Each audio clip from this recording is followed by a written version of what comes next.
Welcome, everyone, and thanks for joining us today for this webinar session in which we will talk about user-generated content and its importance for e-commerce. My name is Jutta Stienen. I'm head of marketing here at Guru. I want to introduce and welcome my dear colleague, Raffaella Ruf, head of product here at Guru. It's great to have you today with me. I think one of the first webinars we do together. It's super cool that you are here. Rafa, welcome.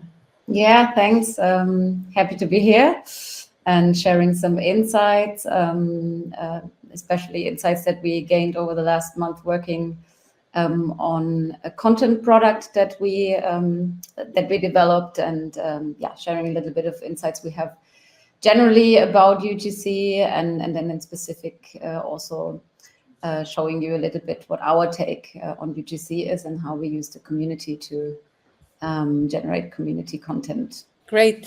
So you have recently written a couple of blogs that the audience can find on our website about user-generated content, about community content. And in those blogs, we also find a couple of numbers and statistics. And yeah, shall we have a quick look at some of those numbers to start with? Yeah, sure. I think that's a great opener. Generally, I mean, user-generated content is a well-researched area, and you'll find plenty of numbers proving the value and why it's a must really for authentic brands to incorporate user-generated content. And just some that I want to highlight here. This one, 79% of people say that UGC highly impacts their purchasing decision. I mean, this is just what we all want, right? We want to influence purchasing decisions in the end, and just proves that there's a user need for this authentic content. And if you don't deliver it on your UX, somebody else will do, and users will find it somewhere else. So then if you use user-generated content, we have this number, which is a pretty nice one to show, plus 28% of rise in engagement when a mix of marketing and user-generated content is being used.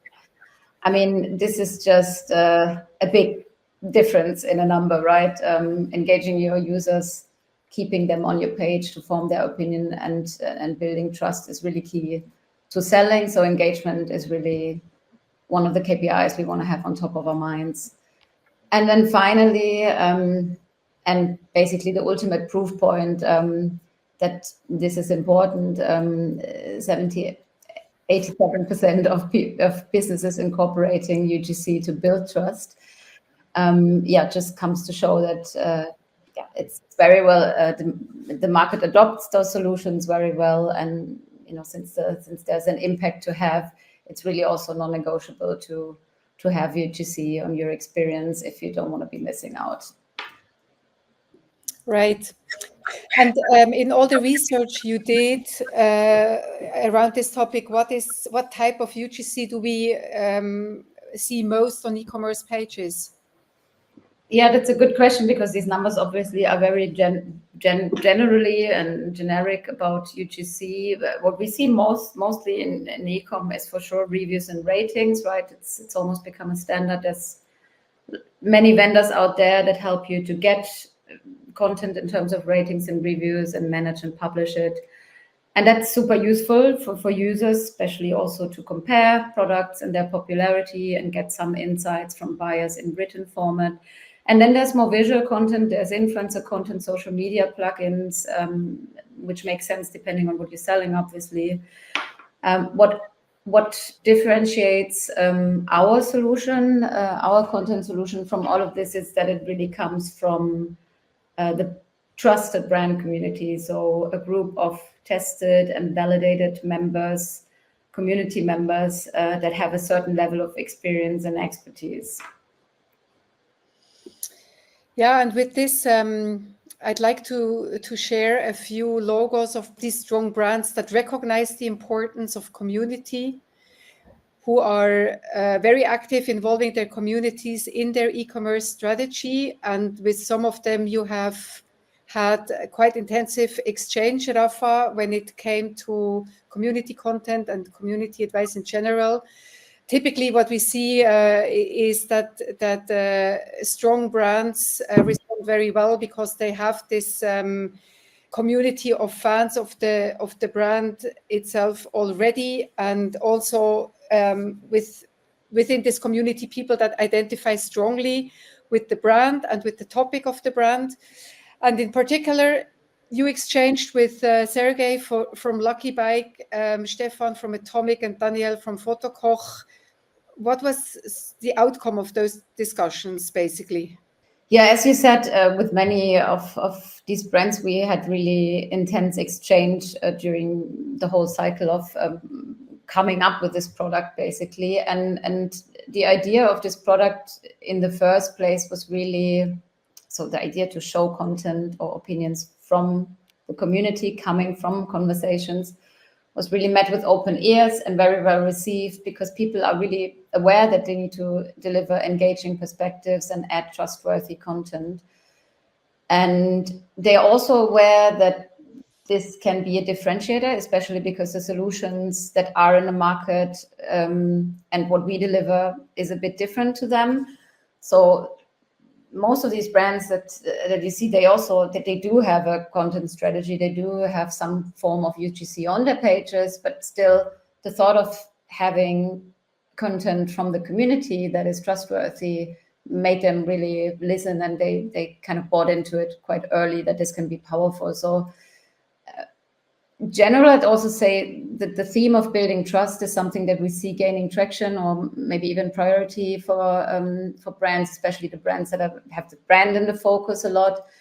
And even though everyone wants to, optimize the funnel and sales, I think we see a shift to user centricity and teams being more obsessed with the UX and with retention and engagement. And solutions like ours that pay into this are really welcome. And then lastly, I think people would listen up when they hear it's kind of easy to get, because it's coming from community conversations that already happen on the platform and it's automatically extracted. Hence, there was quite some interest. I suggest that we maybe have a look at one of the pages so that the webinar attendees can a bit better understand what this community content is all about. Yeah, I think this is a good idea for everyone to follow. So what you see here is a product page of a cute bike being sold through the brand Lucky Bike. And what you also see is to the left, there is a CTA to connect with the community as a sticky or floating button. And then obviously, like on a product page, we would expect to see all the details that you need to research and to learn about this product, to compare it probably with other products if you are interested to buy it in the end. And if you scroll down here, you also see community opinions coming from our chat. And this is the element that we here inject into Lucky Bike's page with opinions from community members that are automatically extracted from conversations that they beforehand had in a one-on-one context with a visitor. So if you maybe scroll to the first one, if we want to have a look to the one from Luke, exactly, thanks. So you see here, Luke presents himself with his little bio, as we call it. So basically, he says a little bit about himself. He expresses that he's, into the domain of biking and that he's specifically into gravel bikes. And then there's the statement that we extracted about this product. So he, in this case, says it's an excellent choice. He recommends it. And then he gives context why, for what he recommends this. He highlights a couple of features and also that the support for these type of bikes is really optimal because there's many workshops. So yeah, this is a good example of one of the contents that we extract. And then you see also a little bit of a framing to the right side where there's a little bit of an introduction of who the community is. And maybe for listeners who have not heard about us yet or are not that familiar with our core solution, our solution is a community advice solution that enables an e-commerce to involve its loyal customer community, customers who have proven product knowledge, and consumers can then connect with the community in real time on the online store to get advice from the community. And because we strongly believe it's important for users to get the opportunity to receive authentic and meaningful product advice. And the best way to get this is from peers, people who use your products, are independent, but share the love for your brand. Yeah, I agree. And maybe picking on you saying the content needs to be authentic and meaningful, maybe I can share also a little bit what we learned in the conversations with brands on the challenges that they mentioned around content. So generally, obviously, if you want to bring a new solution on, you think of the impact you can have and the effort you have. So as we saw before, it can be super impactful, but that also depends on if content has quality, if it's rich and relevant, and also if you have volumes. And then on the other side, you're thinking of cost and how much does it cost you to maintain the whole thing, and also how much dollars it costs. And then there's also always the question of, does it really blend nicely into my design? Because especially the brands that have strong focus on brand, they also have strong focus on design. So they want it to be like a seamless experience. So if we go back to the effort, I think this is the number one feedback that we got in the early conversations is that it can be really hard to get content, right?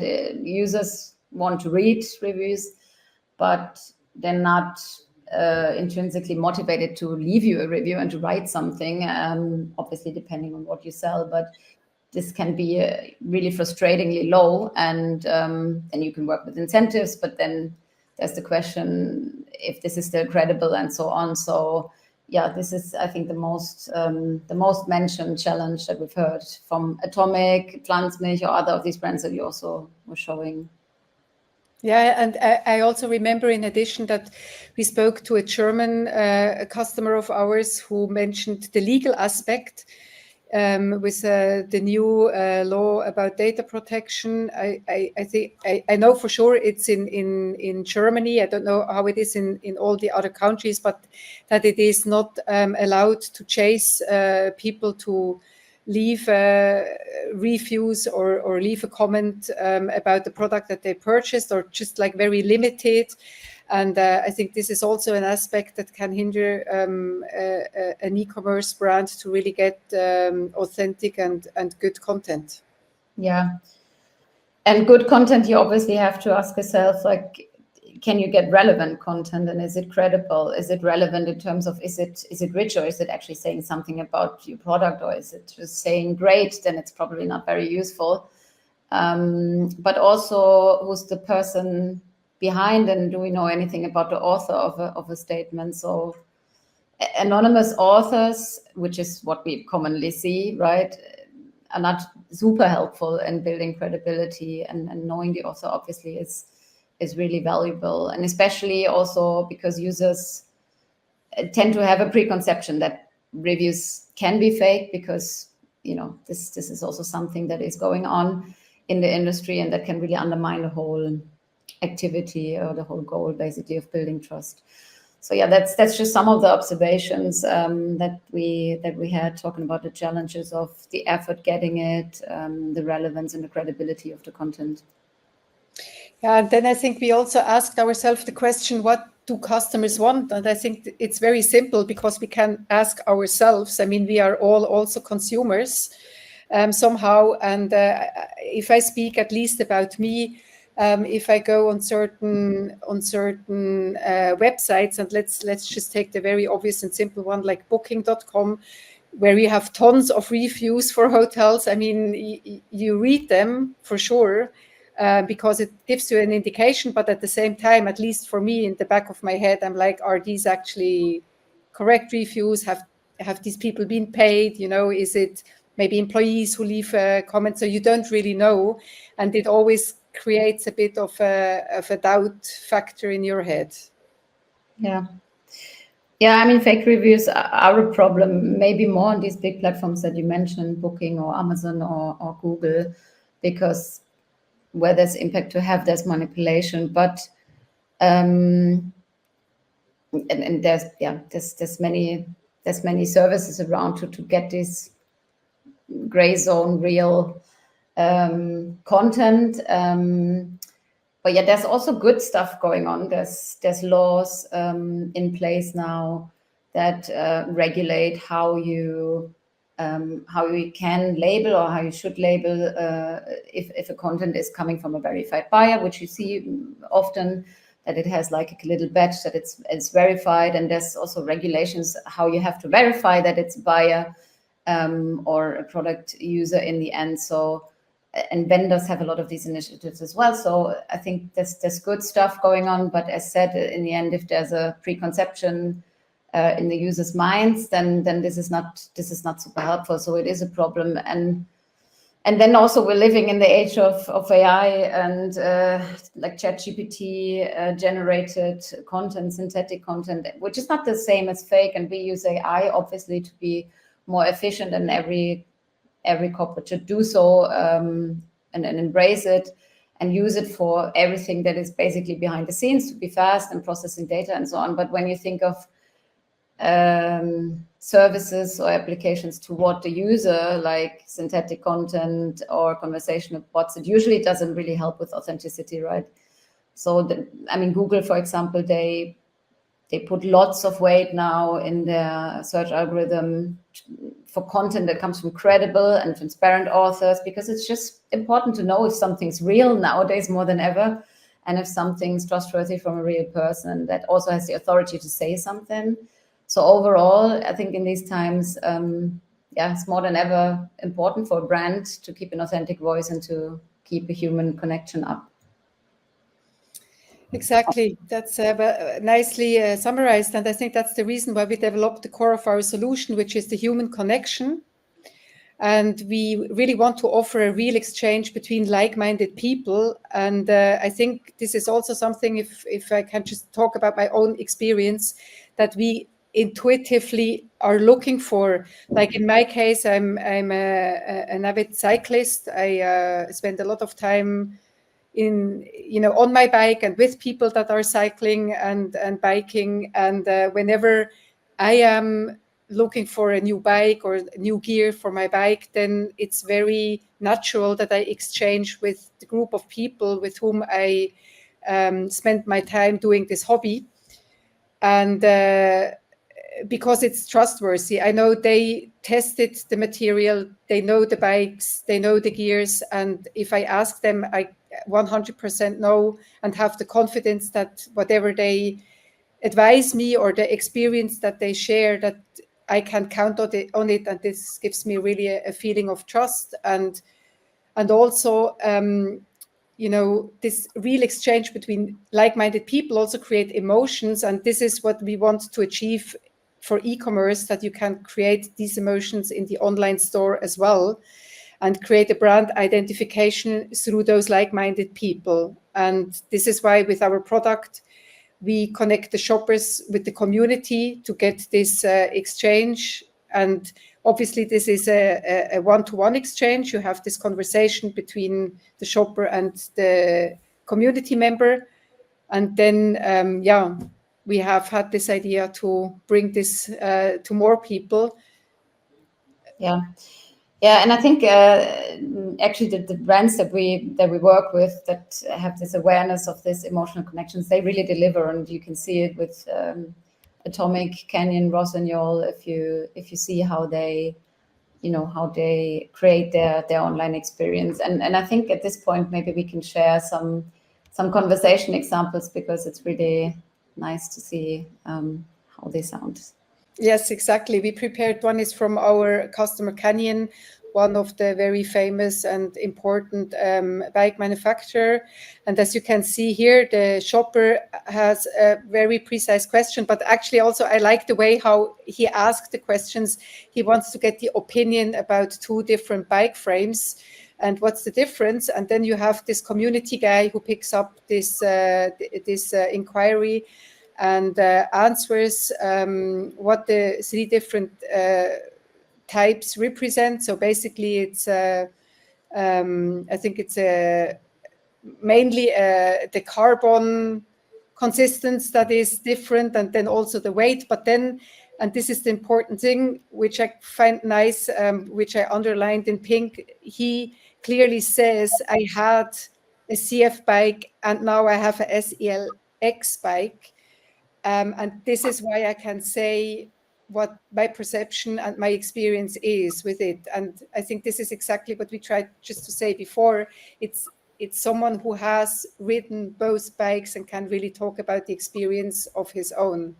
And if you have a very quick look at who this community guy is, he has a picture. The picture, most of the pictures of the community members, the gurus, how we call them, represent their passion and their background, why they are guru for a brand. In this case, very clearly on the bike, and also in his bio, he has the opportunity to describe a little bit who he is, that he loves cycling, that he participates in races, and all this kind of helps to have this trust feeling that this person really has a good understanding and can really advise me. Yeah, I mean, these are great examples. It's always nice to dive into the conversations and see when this happens. And I mean, from there, it also really became clear to us that we have to be able to get this passionate advice out of the conversation and make it available or make it accessible to more visitors. So basically bringing it from this one-on-one gated context to something one-to-many. And this is basically where the idea for community content was born. And maybe at this point I can just share some content examples, because it's nice to get an idea of the nature of the content. So yeah, here's one. So you see here Tjörven. Tjörven is a member of the Jack Wolfskin community, and he says here, Jack Wolfskin has been with me all my life. So he really strongly expresses himself about being connected to the brand, but also about his passion. So he mentions nature's wilderness and so on. So we learn a little bit about Tjörven. And then you see the opinion that we've been extracting from a chat that has happened before in a one-on-one conversation. And in this case, he had been talking about the TerraQuest Texapor Low, so about this shoe that he, in that context, highly recommends for specific reasons and for specific use case, like trails with wet rocks and so on, has good cushioning for long runs. So this is kind of this is kind of the most common format of content that we extract, where we see a recommendation and context of the recommendation in terms of the use case and highlighting product benefits. I have a second one here from Luke. He's part of the Lucky Bike community. I think we even saw him before in this example. And he, in his bio again, he expresses his dedication to the domain of biking and specifically gravel bikes. And then he's obviously been talking with a visitor about this Marin Rift Zone bike, and says it's an excellent fully, and also says that he's been eyeing it for a long time himself, but personally recommended, and he finds it's a real hammer. I mean, this is great if we see that there's really excitement about a product like this, and that he can spread that with others. And now we can even spread it with not only that one person, but with many visitors. And then lastly, this is Christian. He is a member of the Dinnerfit community, describes himself as a ski tourer, trail runner, mountain biker, so is experienced in the domain, but also with the product. He specifically says this. And talking about this running shoe, he highlights the benefits of the cushioning and so on, and also says he can recommend it from his own experience. Yeah, so just to mention some examples here. Yeah, and talking about Dinnerfit, it's actually also a nice background story. Our CEO once met the CEO of Dinnerfit, Benedikt Böhm, who is himself a famous athlete, and they ski hiked up a mountain, and Benedikt is actually someone who really they used our solution already for several years, and he's very fan of the community and how they involve the community in their e-commerce, because he also says that the community are athletes that really use their products extensively and therefore can really also share great insights and have a great product knowledge that very often even employees don't necessarily have. And there they were already talking about, how can these insights and this content about products that these athletes have from their own experience can be shared to a wider audience. Yeah. I mean, the idea has been with us for a while, and if you read the conversations, it kind of becomes clear. Or maybe I can share a bit about the process of how this then actually became a product, kind of behind the scenes. As said, it all starts with the chats. You see this valuable advice, and you wonder, how can we actually get this out or reach more people with it? Basically, not everyone wants to connect in a one-on-one conversation, right? And at some point, our colleague, he was just like taking a couple of conversations, throwing it into ChatGPT, say, summarize it. And the result was very interesting. I mean, you get a feel for what this technology can do. But I mean, it was nowhere where you could say, okay, this is, here you have a product. But we knew there's something we can do with this. And then we experimented a lot. We involved the community members because we also work with them really closely on new initiatives. We asked them to highlight their recommendations or thought about curating content actually also with them. But in the end, we processed, like manually processed. We read a lot of conversations and really tried to pinpoint which parts of the advice is super valuable, which are the things that might not qualify for sharing with everyone because it might be too individual or too generic, or it's about shipping and not really about the product. So we iterated, and then at some point this really led us to the solution that we have now, where we completely automatically process the conversation and are able to get these statements out of the conversation. So this is how it works now, and then we knew, okay, we can really build something good with this. I mean, obviously, now there's a lot of criteria for content to qualify, a lot of filtering, and a lot of rules involved to make this crisp and easy to digest, in the right length, to be rich but not too long. And we're obviously still also iterating. For example, now we're exploring to put headlines on top of these sentences, so we can still keep like rich information but easy to consume.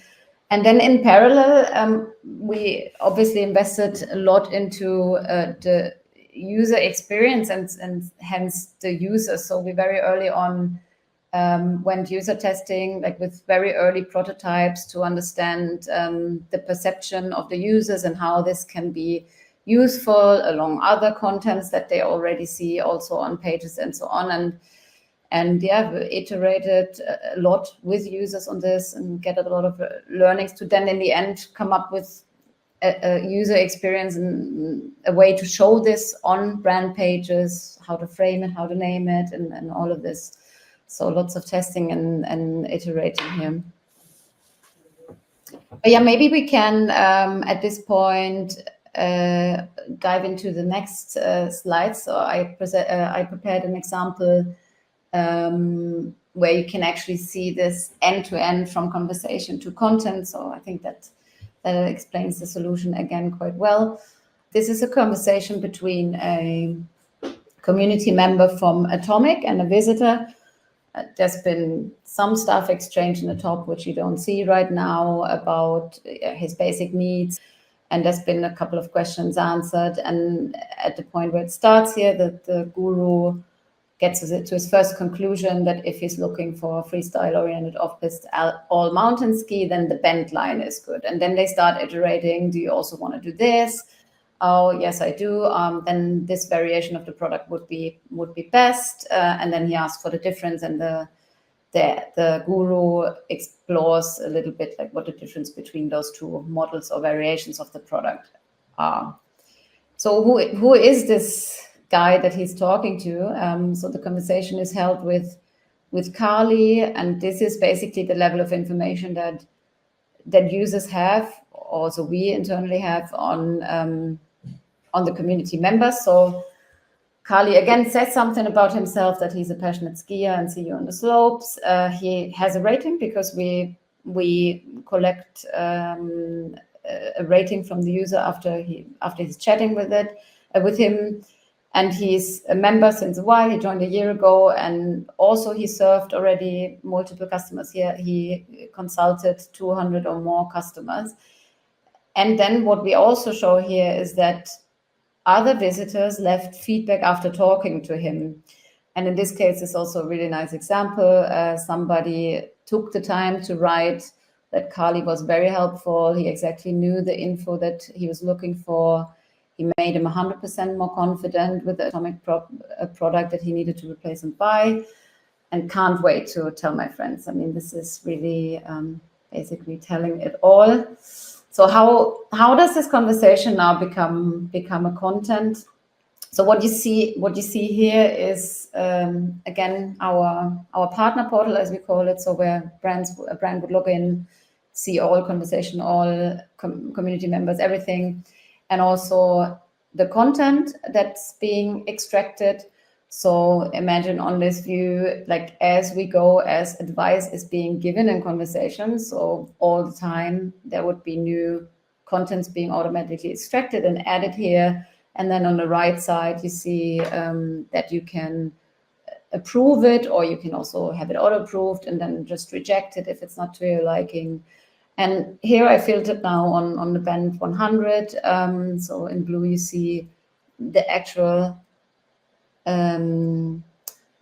opinion extracted from that piece of the conversation that we saw. So it says the band 100 is freestyle-oriented off-piste on mountain ski, and so on and so forth. And it compares a little bit the band 100 to others. And this is how it can now find its way onto the product page. So every single a piece of content that we extract here is connected to a product, obviously. And this is how we know that we can then inject into the brand's page. And if we can maybe switch at this point to live, I prepared this on perfect, thank you. On page, because it's just a bit better to follow. So user now comes onto the band 100 page.